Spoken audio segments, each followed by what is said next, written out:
Estamos en vivo aquí desde la Secretaría de Comunicación a través del Ciudadano y las diferentes páginas de internet del Gobierno Nacional para comentar y conversar sobre temas que son de mucho interés. Sin duda, la capital ecuatoriana ayer conoció esta información que alarmó especialmente al sector sur de la ciudad de Quito, al Quicentro Sur.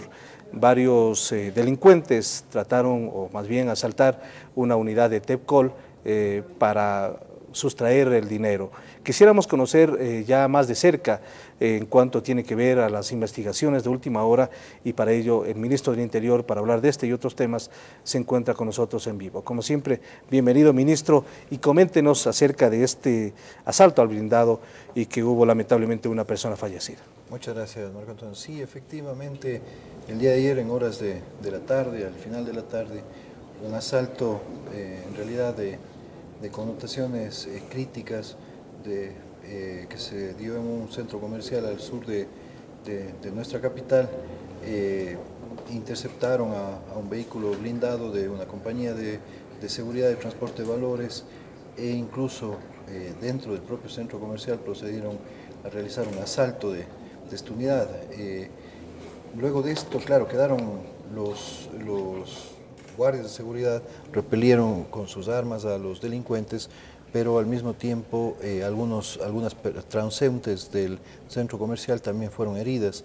Lastimosamente falleció una persona, pero al mismo tiempo la acción oportuna de este nuevo modelo de gestión que estamos implementando con las unidades de policía comunitaria permitió una reacción prácticamente inmediata de la policía. Tenemos al momento 7 personas aprehendidas, están con una orden de detención por 24 horas para determinar cuál es su grado de vinculación en este ilícito. Aquí el tema fundamental, como lo hemos señalado, es qué podemos hacer en materia preventiva, pero una vez que se suceden los acontecimientos delincuenciales es qué podemos hacer de manera reactiva.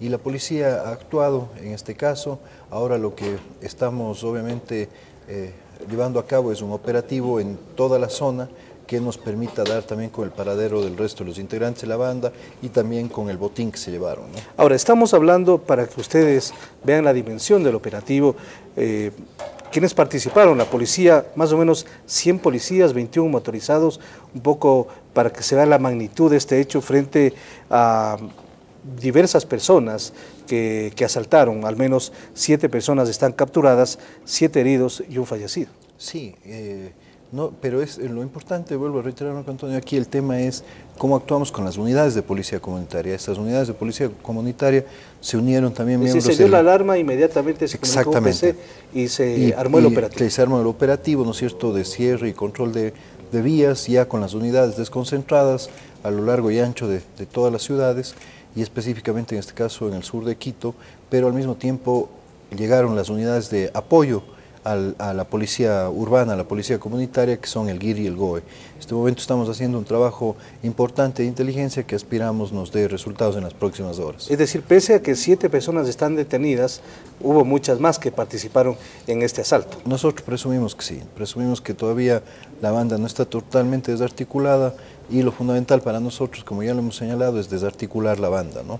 El botín se llevaron y todavía no se conoce el monto exacto. No tenemos todavía un monto exacto, no quisiera especular en ese sentido, pero vuelvo a reiterar aquí el tema clave es aprender a los delincuentes y obviamente iniciar el procesamiento que se dará ya en las próximas horas con el inicio de la instrucción fiscal, para luego de esto pues poder procesar ya el resto de las investigaciones que están judicializadas. El ministro del Interior ha dicho hace pocos momentos que gracias a la intervención inmediata y a la planificación que se ha dado a través de la UPC muy cercana, fue posible justamente armar un operativo de este nivel, y que los resultados seguramente, esperemos, muy exitosos sean provistos en las próximas horas.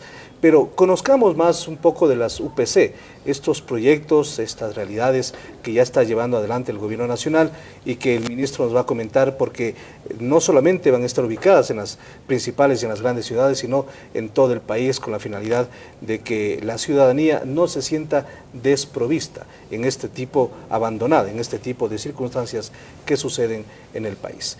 Presentamos el video inmediatamente y luego comentaremos más acerca de los detalles de lo que significa esta UPC y otros aspectos fundamentales que está llevando adelante el gobierno de la Revolución Ciudadana.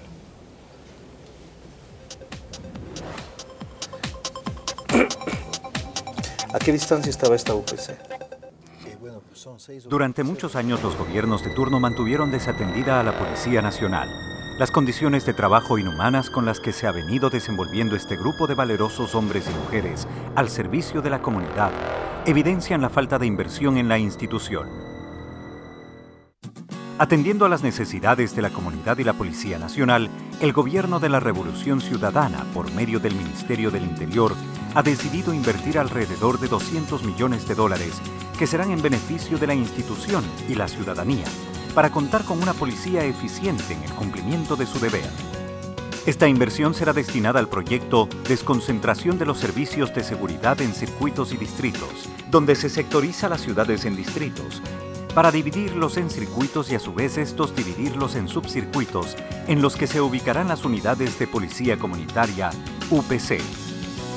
El Ministerio del Interior ha delegado la construcción, equipamiento, puesta en marcha y administración de las unidades de Policía Comunitaria, UPCs, a Fabrec, una empresa estratégica del Estado con una gran capacidad de producción, gestión y respuesta en todo el territorio nacional.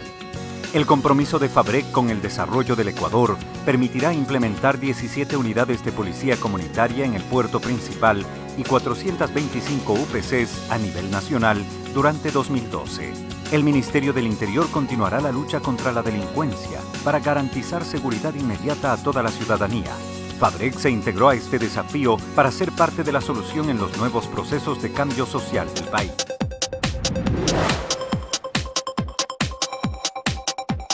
Vivo, como ustedes conocen, ustedes pueden mirar a través de El Ciudadano con el ministro del Interior, José Serrano.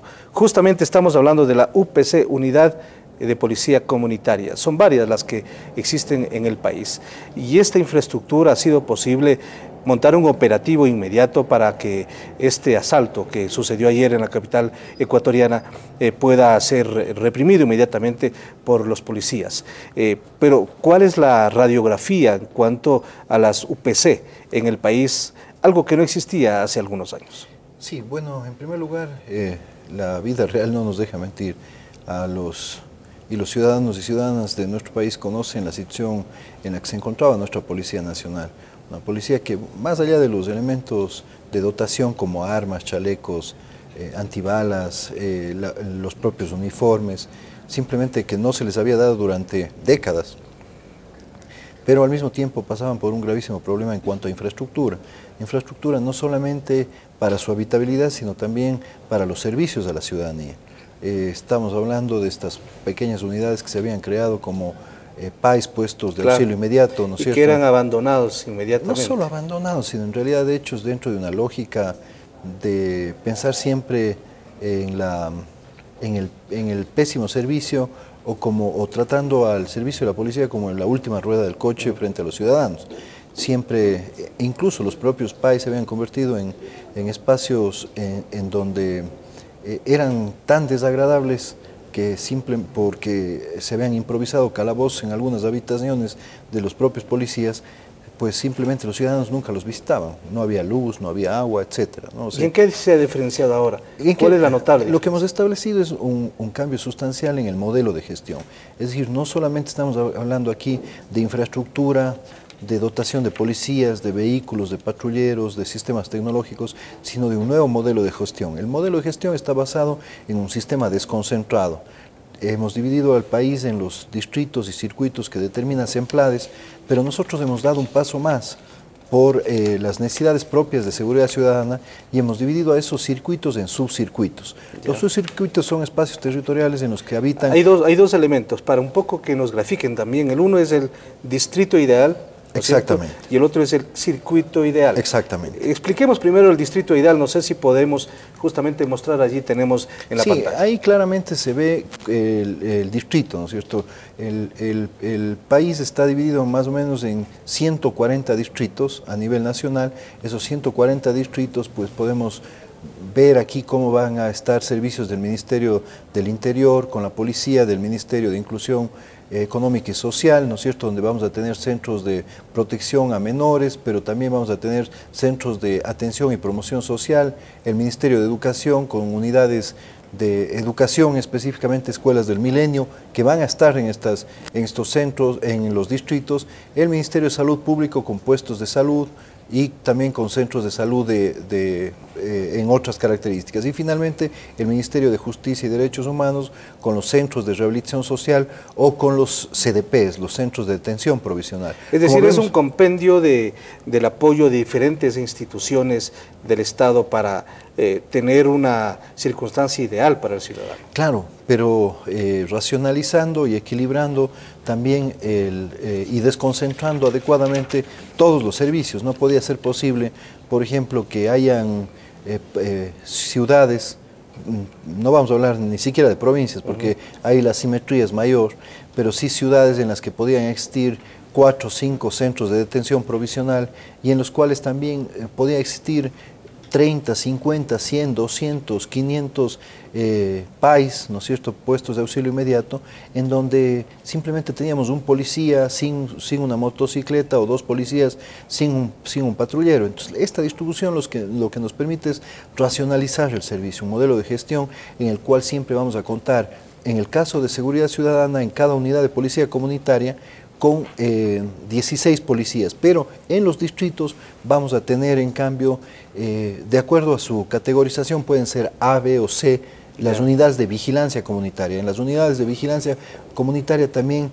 se suman otros servicios y se articulan otros servicios de la justicia, como son presencia de fiscales, presencias de jueces de lo penal, jueces de contravenciones que van a cumplir ahora las funciones de los comisarios nacionales que conocemos, y también servicios de registro civil y servicios de atención integral a víctimas, adolescentes, niños y niñas para los delitos sexuales, que también era un tema que había estado postergado totalmente en el país. Y que no tenía un enfrentamiento, no tenía una connotación inmediata. Ahora, repetimos, estamos hablando de 140 distritos, de 90.000 habitantes. ¿Cuántos de ellos están ya construidos? Bueno, están en marcha. Al momento en los 140 distritos tenemos aproximadamente 15 que están funcionando, ya operando a nivel nacional. Estos están con todas las instituciones, como habíamos dicho. Sí, con todas las instituciones. Pero obviamente nuestra perspectiva es que hasta el 2014 estén operando los 140 distritos ya con las unidades de vigilancia comunitaria. Sería importante que los ciudadanos y las ciudadanas puedan apreciar, en cambio, ahora dentro de esa misma perspectiva, qué es el circuito.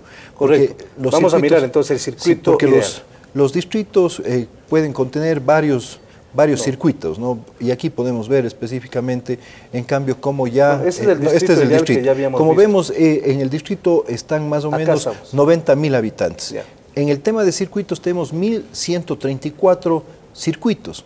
O sea, pueden haber distritos que contengan 4, 5, 6 o 10 circuitos, ¿no?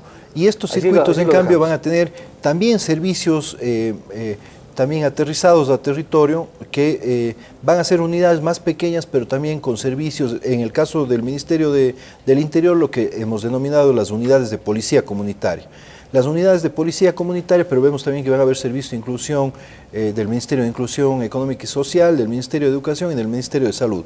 Todas las unidades de policía comunitaria a su vez van a contar con un pequeño CDP para contraventores de 2 a 4 personas, cuando hay un accidente de tránsito, cuando hay algún tema específico de violencia intrafamiliar, etc. Entonces vamos a contar con en las unidades de policía comunitaria, que se dividen en 2, unidades de policía comunitaria simples, donde solo van a estar los servicios de la policía, y unidades de policía comunitaria compuestas, en donde están los servicios de la policía para la comunidad y también los servicios del sistema de justicia, de la función judicial, con jueces de paz o centros de mediación. Ya, entonces estamos hablando de este circuito ideal para 11.000 habitantes, aproximadamente 1.134 circuitos a nivel nacional. La misma pregunta, ¿cuándo o cuántos están ya desarrollados y hasta cuándo tendremos el 100%? Bueno, vamos a tener hasta el mes de septiembre 500 de estos circuitos listos, y en el 2013 tendremos listos los 1.134 circuitos. Claro, este es un tema que no solo depende de la infraestructura, como mencionaba Marco Antonio, sino también depende de del número de policías que tenemos. No nos olvidemos que estamos con un plan de formación de 17.000 policías para fortalecer a la Policía Nacional, que van a estar integrados hasta el 2017. En el 2017 vamos a poder contar ya con los policías suficientes para que cada unidad de policía comunitaria tenga 16 o 22 policías, dependiendo de su situación, de su ubicación y de su relación con los 7 delitos que analizamos siempre dentro del cuadro de mando integral de la policía. Un modelo de gestión que nos va a permitir dar respuesta inmediata, no solo preventiva, como lo decía, sino también reactiva, porque esto está articulado a su vez a botones de seguridad, que se los denominaba botones de pánico, que cada una de estas unidades de policía comunitaria debe tener mínimo articulados entre 500 a 1000 botones de seguridad por cada UPC. Entonces, ¿esto qué nos va a permitir? Esto nos va a permitir que cada hogar, cada taller, cada negocio tenga un punto, ¿no es cierto?, de contacto que simplemente lo va a oprimir y directamente esa señal se va a presentar en los teléfonos celulares, en la computadora y también en el sistema de radio de red troncalizada de la policía, porque vamos a incorporar a su vez hasta el mes de noviembre de este año, todos los policías van a tener una radio de la red troncalizada. Actualmente, ¿qué es lo que había venido pasando? Hasta antes de nuestro gobierno, solamente el 5% de los policías tenían radio que se conoce un handicap, ¿no es cierto? Una Motorola, ¿no? Sí, que se conoce con el nombre de esta marca, pero que son radios portátiles. Solo el 5%. Luego de esto logramos llegar al 20% ya de policías, pero esto solamente estaba cubriendo cerca del 45% de la también población. Tenía celulares, pero sin minutos, es decir, Sí, no podía ni siquiera comunicarse. Simplemente la última rueda del coche, ¿no es cierto? Pero ahora vamos a incorporar hasta noviembre de este año, el 100% de los policías van a tener radios portátiles y esto nos va a permitir cubrir el 98% de la población ecuatoriana. Entonces todo el modelo se va integrando, comunicaciones, dotación, personal de la policía, vehículos, patrulleros, pero también lo fundamental acá, como lo ha señalado el presidente, en el modelo de gestión es la relación con la ciudadanía. Esa es la parte importante, porque lo ideal estamos hablando, es decir, una interconexión a todo nivel. Pero así como el gobierno está desarrollando su aspecto operativo para enfrentar a la delincuencia también está desarrollando sus planteamientos y sabe llevar adelante sus operativos, que en muchos casos o antes eran mucho más efectivos que una defensa llevada adelante por la policía. Claro, definitivamente, por eso es clave la relación con la ciudadanía también organizada en comités barriales de seguridad para crear el programa de barrios seguros, es un paso también fundamental en el proceso y en el marco de la construcción de una verdadera seguridad ciudadana. ¿Este programa de barrios seguros lo hace el municipio, lo hace el gobierno a través del ministerio? Porque el municipio también lleva adelante su propio plan de seguridad. Sí, pero esa articulación es fundamental. Es responsabilidad del gobierno central la seguridad ciudadana. Entonces nosotros tenemos todo el sistema y el mecanismo jurídico también para la regularización de las brigadas barriales, como se denominan, de seguridad, y esto obviamente nos va a permitir, como lo digo, Marco Antonio, articular adecuadamente el trabajo de la policía y el trabajo de los ciudadanos y ciudadanas en el marco de este proyecto que lo hemos denominado Barrio Seguro, pero también vinculadas a las unidades de policía comunitaria. Las unidades de policía comunitaria tienen espacios para reuniones con la comunidad, para planificación con la comunidad, y además los policías que están ahí, desde el policía de menor grado hasta el teniente o capitán que puede estar a cargo de una unidad de policía comunitaria, sabe perfectamente que su calificación ahora va a tener un peso fundamental en cuanto a la gestión que realice en las unidades de policía comunitaria. Se hablaba siempre de la necesidad de que el policía sea amigo del barrio, que viva inclusive, que sea del mismo barrio, porque antes sucedía, entiendo que ahora a menor escala, que los policías permanentemente eran cambiados a otros distritos, muy lejos de su lugar de origen. Ahora, pero hay un tema fundamental, Marco Antonio, y gracias por hacerme acuerdo de este tema, es que la policía tenía dentro de su modelo, utilizaba una doctrina militar, claro, ¿no es cierto? Entonces la doctrina militar establecía que los policías estaban en el cuartel y los pases eran se daban de manera indiscriminada, ¿no es cierto?, sin ver la situación específica de los policías y las propias necesidades que podían tener en algunas regiones. Ahora no, ahora el modelo de gestión implica también una nueva doctrina, una doctrina civil y comunitaria, donde el policía pasa a ser parte directa y vinculante de manera permanente con la comunidad. La comunidad, el policía ya no solo trabaja de manera reactiva, es decir, no solamente la llamada al 101 o al 911, determinando, denunciando un robo, sino ahora también es el trabajo preventivo que la policía realiza en cada barrio, en cada comunidad. Hablando de inseguridad, usted recuerda, y el país también lo recuerda, hace algunos años cuando el ministro Bustamante era en ese entonces ministro de Gobierno, dijo que la inseguridad era una percepción. Esta declaración fue sacada de contexto por los diferentes medios de comunicación y se comenzó a armar fábulas acerca de esta situación. Ahora hablemos justamente de la inseguridad y de los niveles que existen en el país. Y algunos parámetros para revisar, ministro, por ejemplo, el robo en carreteras, por ejemplo, la disminución del secuestro express. ¿Cómo están manejándose estos elementos y cuál es la realidad para que la ciudadanía ya comience a hablar de un cambio fundamental en este aspecto de la inseguridad en el país? Sí. Mira, Marco Antonio, no podemos nosotros desconocer que cierto tipo de delitos se cometen con mucha más violencia que antes en nuestro país. Esto es un fenómeno lastimosamente mundial, pero obviamente nosotros tenemos que responder por lo que está sucediendo en nuestro país y eso lo hacemos todos los días. Estos delitos de secuestro express, de robo a carreteras, por ejemplo, y el propio tema de los homicidios han sido fundamentales en la estrategia que hemos montado con las unidades especiales y de élite de la Policía Nacional. El 1-800 delitos nos ha permitido desarticular varias bandas, pero al mismo tiempo... Casi 200 bandas. Sí, 200 bandas, y entre las cuales se encuentran bandas que venían operando en el país 20, 15 años y que eran intocables. Todo el mundo sabía dónde estaban, todo el mundo sabía lo que hacían y sin embargo todo el mundo se daba la vuelta para de alguna manera, entre comillas, no meterse en problemas. El tema es que le dejaban a la ciudadanía con problemas. Y un factor fundamental para la reducción de los índices de homicidios, robos en carreteras, secuestro express, ha sido justamente la desarticulación de estas bandas. Pero esa desarticulación de bandas tiene que estar seguida de un paso que es fundamental para romper la cadena de impunidad. Y es obviamente que los jueces y fiscales juzguen y sancionen con contundencia a estos delincuentes. ¿Y en esto usted ha visto un cambio ya? Bueno, yo creo que hay algunos jueces que están jugando también el rol que siempre debían jugar y es obviamente defender los intereses de la colectividad, pero hay algunos jueces que también todavía se están burlando del colectivo ecuatoriano. Como se demostró en el último enlace ciudadano el sábado anterior.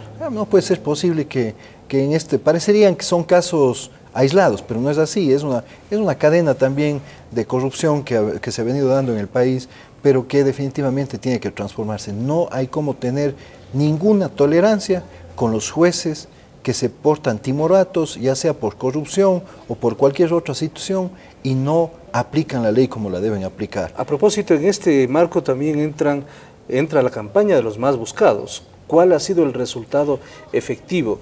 Y también vinculemos con este tema en donde los choferes en algún momento determinado incluso se burlaron de que ellos también van a ser parte de los más buscados porque ellos no salen a las carreteras a matar, pese a que han existido varios accidentes con muchas muertes en el país. Claro, a ver, en los más buscados tenemos 90 más buscados aprendidos, es una campaña que va a tener en el mes de julio ya un año de promoción. Pero ¿Va a continuar? Claro, por supuesto, esto va a continuar, tiene que ser, esto forma parte de las estrategias de la implementación de las políticas públicas de seguridad, ha dado muy buenos resultados. La ciudadanía entrega información importante, no hemos tenido ningún problema o situación crítica con las personas que han entregado la información. ¿En ningún caso de que un ciudadano entregó la información fue descubierto? Ninguna situación de este tipo. Y lo fundamental es que acá que ya comenzamos a ver resultados. Ya tenemos de los más buscados a nivel nacional, tenemos 7 más buscados a nivel nacional que han sido juzgados con penas que van entre 20 a 25 años de reclusión mayor. Entonces esto implica que además, como son delitos contra la vida, no puede haber ninguna posibilidad de rebaja de penas. Ellos van a tener que cumplir esos 20 a 25 años. Esto es inédito en el país. A pesar de lo que establece nuestra normativa penal, es por primera vez que tenemos delincuentes que ya están siendo juzgados en este nivel de penas y que van a tener que terminar de cumplir esas penas en los próximos 20, Estamos 25 hablando años. de 90 más buscados detenidos, de los cuales, como usted ha dicho, alrededor de 10 ya han sido sentenciados a penas máximas de entre 20 y 25 años. Así es, exactamente. Pero ¿cuál es el universo de los más buscados? Bueno, el universo de los más buscados se va proyectando en la medida en que vamos incluyéndolos por delincuentes que han reincidido en el cometimiento de delitos y también que se va determinando su peligrosidad. Lo fundamental acá es que ya tenemos una estadística. Estos delincuentes que le estoy mencionando, los más buscados, fueron aprendidos 1, 2, 3, hasta 20 veces. Entraban y salían. Ellos tenían todo un mecanismo ya articulado en el sistema judicial y sobre todo en la relación con los jueces para salir permanentemente libres. Y esto, adicionalmente, por ejemplo, en las provincias del sur, el tema del coyoterismo y de la usura, o denominado popularmente como chulco. Nunca teníamos un delincuente de estos que estaba siendo juzgado. Ahora, obviamente, estos delincuentes están siendo juzgados, están siendo aprendidos y es fundamental ir rompiendo estos hechos que parecían normales ya para la ciudadanía, irlos rompiendo y obviamente volver a la verdadera normalidad, que es obviamente la paz y la tranquilidad, sin extorsiones, sin este tipo de delincuentes que uno los veía en la calle, tenía que, como mencionábamos hace un momento en otros casos, tenía que darse la vuelta para no hacer absolutamente nada. Correcto. Ahora, en esta parte final ya, ministro, abordemos dos temas. El uno que tiene que ver con el asunto del narcotráfico.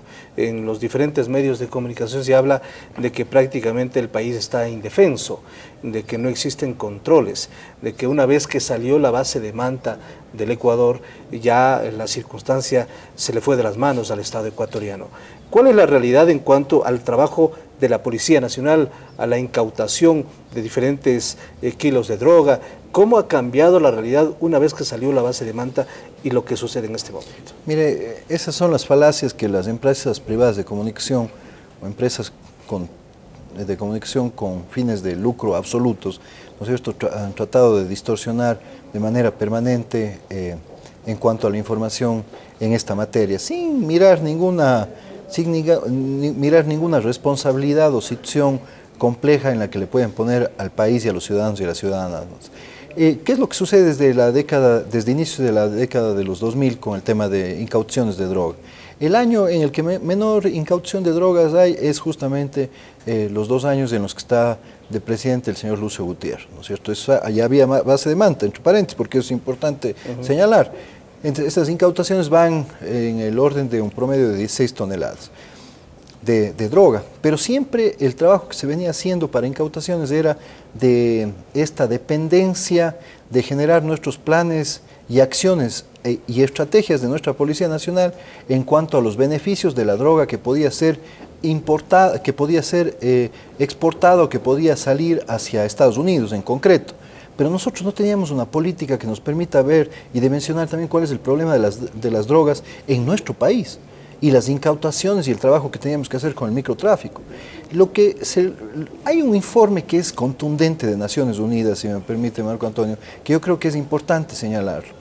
El informe de la Oficina de Naciones Unidas para análisis de los delitos y la lucha contra las drogas determina, informe 2011, que da cuenta de los datos del 2010, que determina que en el país, que en el mundo existen cerca de 19.000 laboratorios de procesamiento de pasta a base de cocaína, es decir, para hacer el polvo ya de la cocaína. 19.000. De los 19.000 laboratorios, cerca del el 99.7% de esos laboratorios están en Latinoamérica.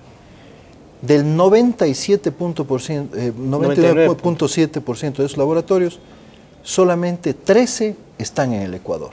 Entonces estamos dimensionando las cosas, ese es el primer dato. Pero el otro dato, la región, es decir, en la región Bolivia, Perú, Colombia y Ecuador existe un promedio por cada uno de los países de plantaciones de 55.000 hectáreas de hoja de coca. En el Ecuador, los sembríos de los cultivos de drogas no llegan a menos de 25 hectáreas. Es decir, en los otros 3 países se reparten 55.000 hectáreas de sembríos de hoja de coca y en el país menos de 25 hectáreas dispersas. Es decir, no es que se han encontrado plantaciones de 25 hectáreas, ni siquiera eso en el país. Entonces, estos 2 datos nos dan cuenta. Ahora, el primer dato que usted dio, no sé si es el correcto, 13% o menos del 1%. Estamos hablando 13 laboratorios. 13, esto es el 0. Porque se dijo el 13%, entonces ya es otra dimensión. No, es el 0.07% con 13 laboratorios que se encontraron en el Ecuador. Y gracias por la corrección. Son 13 laboratorios de los 19.000 laboratorios que hay en el mundo y de los 99.7% de laboratorios que hay en Latinoamérica. Entonces, vemos que hay una acción importante por parte de la policía. El promedio de incautaciones de droga en estos últimos 2 años, a raíz de la salida de la base de Manta, está más o menos en las 30 toneladas, ¿no es cierto? Es decir, no hay necesidad específica de tener una base de Manta. No se puede decir que vulnerando la soberanía de nuestro país era necesario tener esto para la lucha antidrogas, porque estamos yendo en desmedro de 2 instancias claras en la defensa de nuestra seguridad ciudadana, que es la Policía Nacional y las Fuerzas Armadas. Entonces, hay un trabajo efectivo, pero ahora no solo estamos enfocados en cuánta droga se deja de llevar a los países del norte o a Europa, ahora estamos enfocados también en cuánta droga para consumo, para consumidores nacionales en nuestro país también logramos incautar, y sobre todo, cuántas bandas logramos desarticular. Ese es un tema medular, y en eso no vamos a dejar esta lucha en ningún momento, porque para nosotros el problema de las drogas desencadena, sí, un problema de salud pública, por supuesto, pero también desencadena también el cometimiento de otros delitos. Finalmente, ministro, ya para cerrar esta entrevista, sobre el tema de Mario Pazmiño, quien recordemos que denunció a través de una radio, a través de un comentario en Twitter, acerca de un operativo que se estaba siguiendo a través de la Policía Nacional y que pudo ocasionar muchísimas dificultades y que de hecho no dio con un resultado final para el cual estaba persiguiendo la policía y las unidades de investigación del ministerio. Usted presentó una demanda penal a Mario Pazmiño. ¿En qué estado se encuentra y cómo mira esta perspectiva? Sí, bueno, esto simplemente forma parte de esta lógica, por no decirlo menos, perversa e incluso nefasta que tienen algunos ciudadanos que se juegan por todo menos por la dignidad de sus propios compatriotas, ¿no? Y eso es lo que hizo este señor Pazmiño. El señor Pazmiño, por 2 minutos de show o de fama, lo que hace es develar una información de un operativo policial ya judicializado que se estaba llevando a cabo en la provincia de Santa Elena. Entonces, con una información falsa y con afirmaciones realmente temerarias, que ahora él tiene que justificarlas en el sistema judicial. Hemos rendido ya varias personas las versiones en los casos, pero ahora la falacia es que este señor Pazmiño quiere burlarse de nuestra propia inteligencia, y no de la inteligencia ni siquiera de los adultos, sino desde los niños, yo diría que están en la escuela, ¿no es cierto?, cuando afirma que un ciudadano pasó por la calle y le sopló. Y le dijo... Y el soplón pasó por la calle y le dijo, mire usted que es un hombre público y que sabe de todo esto, le doy el dato que este momento ingresó otra avioneta al país, y que cuando él le preguntó el nombre no le quiso decir, y cuando le invitó a la oficina no le quiso decir. ¿Qué quiere esta gente? ¿Qué quiere esta gente? Pero nosotros, te vuelvo a reiterar, Marco Antonio, no vamos a permitir que estos casos se sigan dando. El señor tiene que responder ante la justicia, el proceso está en indagación previa, él tendrá que dar la información de sus soplones, o él va a quedar como un soplón y además como un delincuente por haber cometido un ilícito. En ese tema no hay marcha atrás. No hay marcha atrás. Aquí no puede ser posible que se haya puesto en riesgo la vida de fiscal, de los policías que están en el operativo, por una irresponsabilidad de un individuo que lo único que pretendió es justamente hacerle daño al gobierno y termina haciéndole daño al país, porque no es que simplemente se rompió un operativo policial aislado, no, él saboteó un operativo que realmente era de connotación muy grave para el país. Gracias, ministro, por atender Diálogo Abierto en el Ciudadano. Gracias, Marco Antonio. Muy gentil al ministro del Interior, José Serrano. Con él hemos conversado ampliamente de diversos temas que son de mucho interés. temas actuales para que usted esté al tanto de lo que está sucediendo en el país. Vamos a hacer una pausa, regresamos con una nueva entrevista. Ahora revisaremos la medida que tomó el Gobierno Nacional respecto a la importación de celulares de automotores, otro tema de permanente interés y atención en el país. Regresamos enseguida.